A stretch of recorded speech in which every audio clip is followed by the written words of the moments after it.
बिस्मिल्लाहिर्रहमानिर्रहीम। अस्सलाम वालेकुम friends, my name is Taulak और आज हम Dev C plus plus compiler को यूज़ करते हुए if and else conditional statements जो हैं उनके मतलब स्टडी करेंगे। तो ये स्क्रीन ओपन हो गई, हम फाइल खोलेंगे। इसमें source file and project file. Source file किसी छोटे प्रोजेक्ट के लिए एंड देन प्रोजेक्ट हम किसी बड़े उसके लिए यूज़ करते हैं, बड़े प्रोजेक्ट के लिए। तो सी प्लस प्लस लैंग्वेज में हम ये अपना स्ट्रक्चर, बेसिक स्ट्रक्चर हम ड्रा कर रहे हैं, हैश इंक्लूड आयो स्ट्रीम। और अब हम if and else conditional statements के अंदर लिख पढ़ेंगे कि देखेंगे, उसको प्रैक्टिस करेंगे कि उसमें जो है वो क्या होता है। तो ये बेसिक स्ट्रक्चर है। हम सोर्स फाइल बना रहे हैं अपनी, कि हमने छोटा सा प्रोग्राम इधर रन करना है और देखना है उसके रिज़ल्ट क्या होते हैं। तो ये उसका बेसिक स्ट्रक्चर है, हैश इंक्लूड आयो stream using name space STD and integer main और ये ब्रैकेट्स। इसके अंदर दो तरह के एरर्स फेस करने पड़ते हैं, सिंटैक्स एरर और लॉजिकल एरर। और लॉजिकल एरर जो है वो प्रोग्राम को कंपाइल रन करने में, and then syntax error brackets में और कॉमास में और सेमीकोलन में फेस करने पड़ते हैं।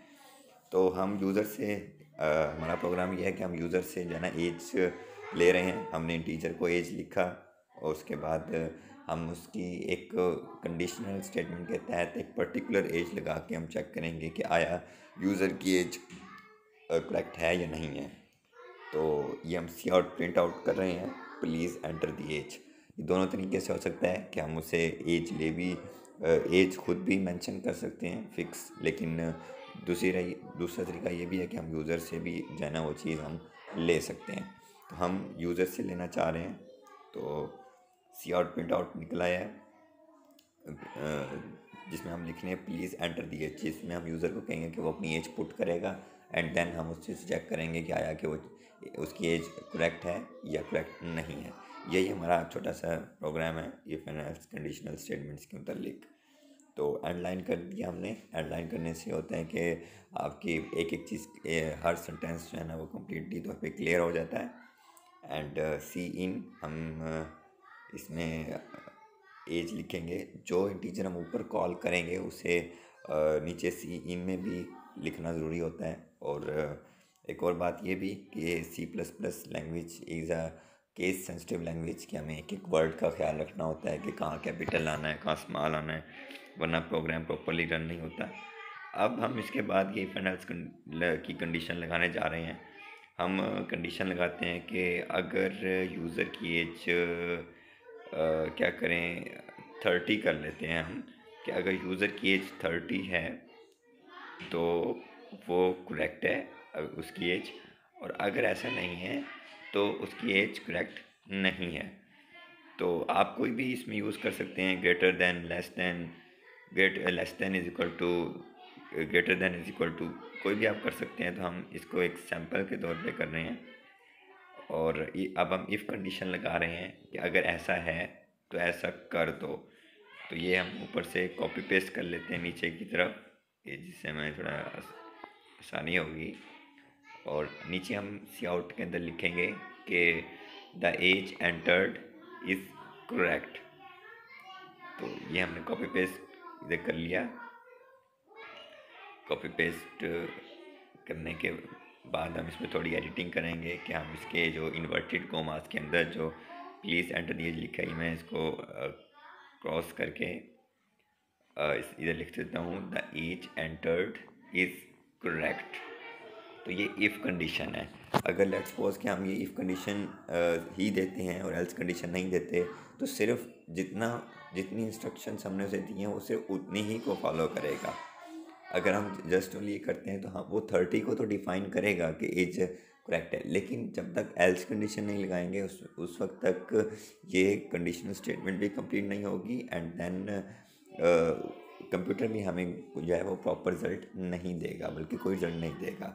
तो इसलिए हम दोनों को एक दफ़ा ही लिख लेते हैं, the age entered is correct. तो इससे हमने ये लिख लिया है। और ब्रैकेट्स का भी ख्याल रखना है ये सिंटैक्स एरर कॉज करते हैं इन्वर्टेड कोमास का।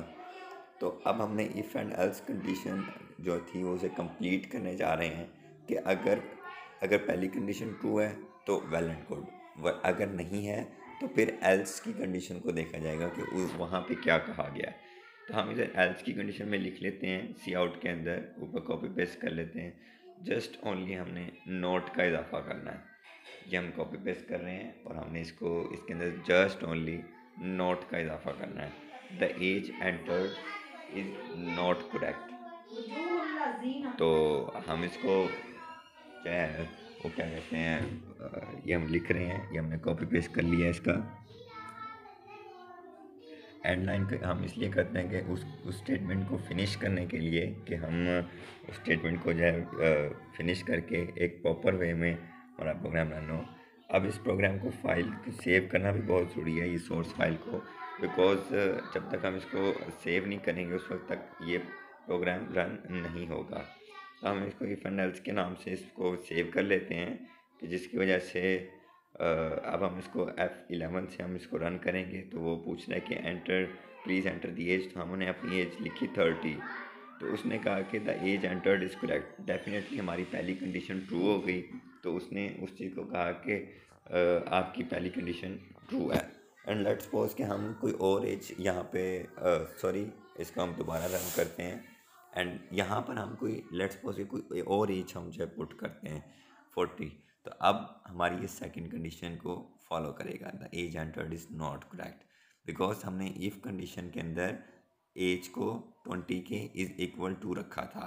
तो उम्मीद है दोस्तों आपको मेरा ये समझ आया होगा, मेरा program if and else conditional statements के मतलब आपके कॉन्सेप्ट्स क्लियर होंगे। Make sure to subscribe our channel. यहाँ पे मैं और भी मज़ीद वीडियोस वगैरह वक्तन जिस तरह मिलेगी हम बनाते रहेंगे और होप टू सो कि आपको ये फाइनल्स कंडीशन स्टेटमेंट बिल्कुल क्लियर हुई होंगी, इसका कॉन्सेप्ट बिल्कुल क्लियर हुआ होगा।